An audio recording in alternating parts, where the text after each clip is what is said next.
کۆنکریتی یەکێک لە کۆنترین گەڕەکەکانی کفری دەکرێت.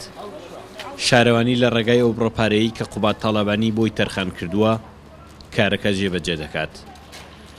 ئەم کۆڵانەی گەڕەکی باوەشاسوار زیاتر لە 70 ساڵە نەقیر نە کۆنکریتی پێوە نییە. دوای ساڵانێک چاوەڕوانی دانیشتوانەکەی لە کێشەی قوڕولیتە ڕزگاریان بوو.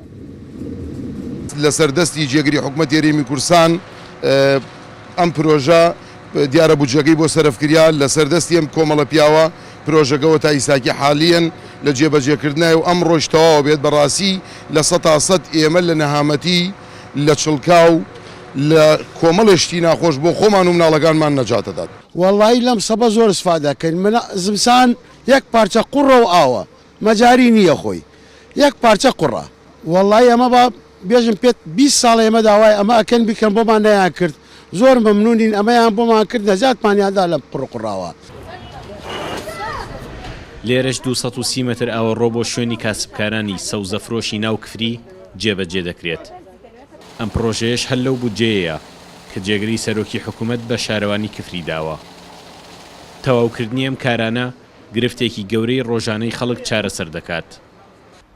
گەڕک و شوێنی تری شارەکەش ماوە کە پێویستیان بە خزمەت گوزاریە. شارەوانی ئەویشی لە پلاندا داناوە.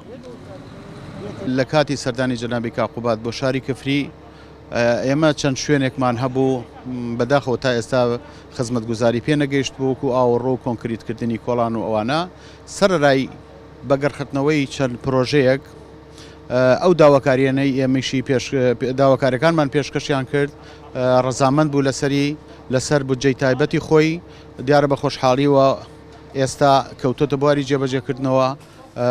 ئاوەڕۆکان بەشێکی زۆری تەواو بووە و هەروها کۆنکریتکردنەکە پێم وایە ئەمڕۆ لەلایەن لەجنێکمانەوە پێکهێنا بوو ئەمڕۆ کۆتایی بە و پرۆژێشت دێت. لە پاڵ دەست پێکردنەوەی کاری پرۆژە ڕاگیراوەکاندا ئەم کارە خزمەت گوزاریانش لە کفری جێبەجێ دەکرێن. بەڵام هێشتا ژێرخانی قەزاکە کارکردن و پرۆژەی زیاتری پێویستە. هاوڵاتیان چاوەڕێی وەڵامدانەوەی داواکاریەکانیانن. سامان کەریم کورد چاد نیوز کفری.